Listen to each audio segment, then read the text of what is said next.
Your effort is a delusion. Your trying is a performance. You are failing because you are addicted to the feeling of being a victim. You think you need better luck or a fair shot. You are wrong. Luck is the excuse of the unprepared. A fair shot is the fantasy of the weak. You've been blaming the wind for your ship sinking, but you haven't even touched the sails. Stop looking at the horizon. Start looking at your grip. I'm going to show you the one Stoic law you've been ignoring that keeps you in the dirty. You think the world owes you a result because you worked hard. You think because you sacrificed, the universe must deliver a paycheck.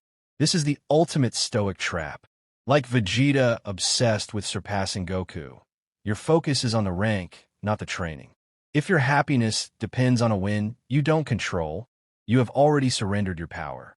You must move into monk mode isolation where the only score that matters is your own discipline. Training by fire means loving the heat, not the metal. You don't fail because you aren't good. You fail because you aren't focused on the only thing you own, your effort. Do not seek the victory that makes you arrogant. Seek the process that makes you elite. You need a mind that is detached. You need a soul that is neutral. You need a will that is objective. You waste 90% of your mental energy on things that do not belong to you. Other people's opinions, the economy, the weather, your past. This is the eclipse. Guts doesn't waste breath cursing the demons for being demons. He spends his breath swinging his blade.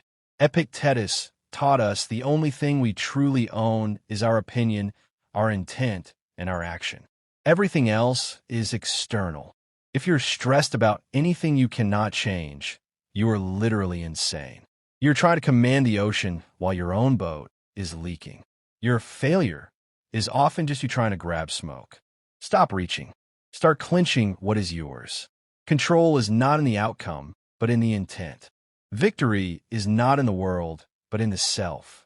On the morning, on the work, on the reaction when everything goes wrong. You see your setbacks as bad luck. You see your obstacles as walls. You wish your life was easier so you could finally succeed. Stop wishing. Start wanting. A more fatty. Love your fate. If you were a real warrior, you would want the hardest battle. If you were a real student, you would want the hardest test. Marcus Aurelius said the fire doesn't care if the wood is wet. It just turns it into more fire. Your failures aren't stopping you. They're the high-octane fuel you need to go faster. This is your training by fire. The obstacle isn't in the way. The obstacle is the way. The fire doesn't destroy the gold. It proves it. Love the rejection. Love the fatigue. Love the moment when everyone else quits and you're just getting started. The Stoics weren't professors. They were emperors and slaves who found freedom in their own minds. You have the same mind. You have the same fire. The only thing stopping you is your desire for an easy path. Burn it. It is not that we have a short time to live, but that we waste a lot of it. If you're ready to stop making excuses and start making progress, subscribe. We build kings here.